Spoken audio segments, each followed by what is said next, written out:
Get ready to start your day with the fluffiest and tastiest pancake you've ever had. Trust me, you won't be able to resist the aroma and irresistible delicious taste of this pancake. Welcome to my channel. This is Pancakes and Food, and in this channel we show you everything that have to do with cakes and food. Let's dive right and create this breakfast magic together. For us to make our pancake, the most important ingredient we'll be needing is the flour. I am using the all-purpose flour, and this is a versatile flour you can use for any kind of baking. The next is the baking powder. Of course, we need sugar for our sweet tooth lovers. I will be using Hollandia evap for my pancake. This Hollandia evap is equivalent to half cup of milk. So if you're making use of the powdered milk, that means you'll be needing 1 cup of water to dissolve the milk. But since you're making use of this Hollandia evap, I will just need half cup of water. This is my half cup of water I'll be using for this recipe. We need salt for taste. We'll be making use of 1 egg. Then, if you want to be extra, you can add your flavor. Margarine. I am using King's margarine, but then I won't be using all of these. Measurement to this recipe is in my description box. So first thing you need to do if you want to make your pancake is to melt your butter. You have to do this and set aside so that before you're done with other things, it will get to cool down. Remember, you're not cooking this butter, rather you're trying to melt this butter. So do this at the lowest temperature you have and then set aside.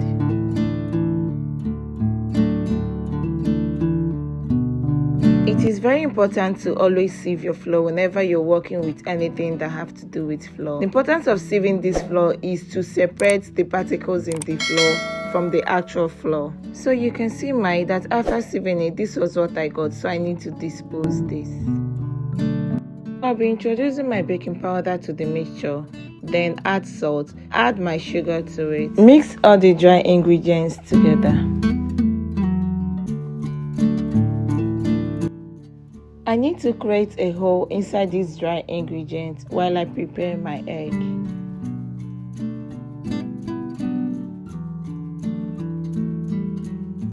I am trying to separate the egg yolk from the egg white.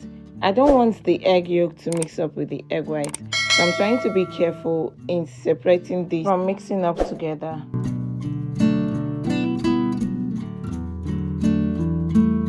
When you're done separating the egg white from the egg yolk, don't dispose the egg yolk. Keep it, you're still going to need it, okay? So we need to whisk this egg white. You can use an electric hand mixer, or you can use your fork or your manual whisk.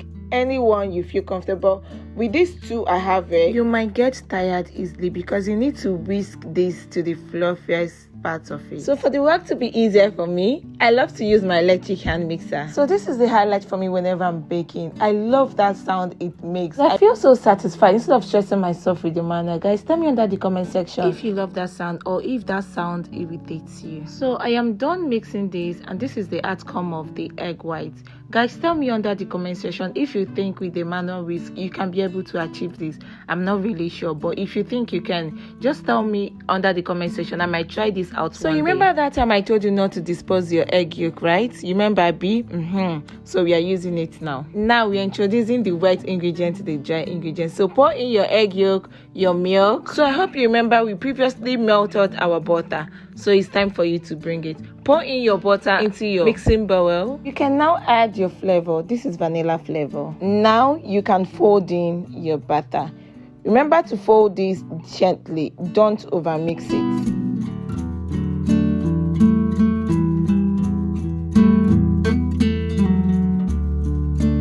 Now you can add remaining half cup of water to your batter.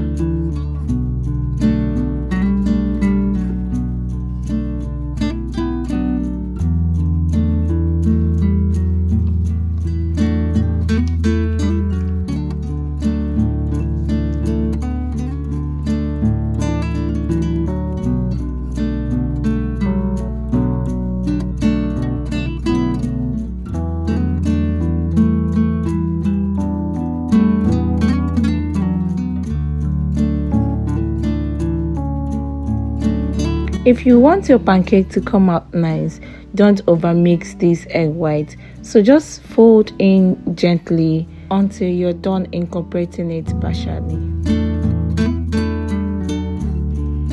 Scoop in a portion of your pancake batter to your non-stick pan. Do this at a low temperature heat and allow to sit for at least 2 minutes.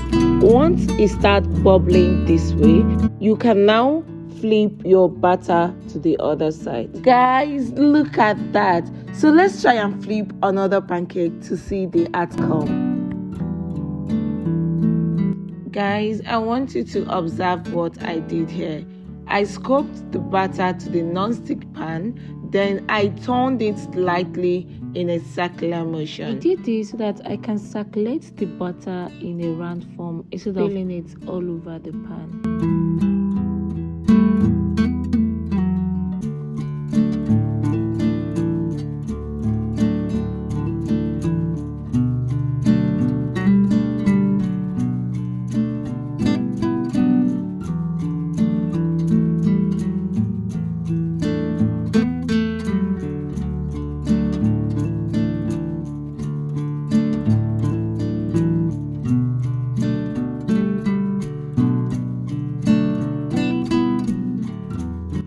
Start pouring in your batter to your non-stick pan, and then it starts to bubble like this. You know that it's almost ready for you to flip.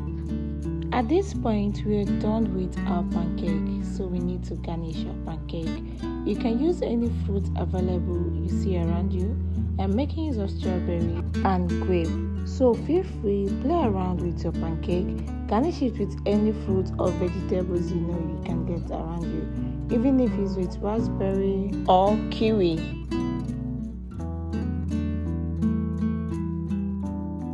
And drizzle with honey or syrup.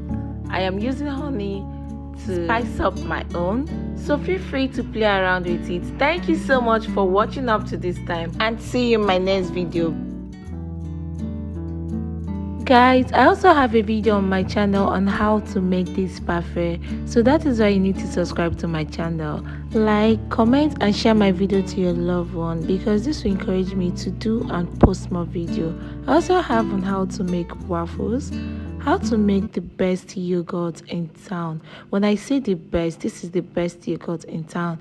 And then I have a special video for all the mothers who would like to have a healthy baby like this. I also have a video on how to make soya bean powder. Then for my healthy and fit farm family, I have a video for you as well. I have a video on how to make a tasty and crunchy granola. So turn on your notification bell so that you'll be getting an alert when I post a new video. See you in my next one. Bye.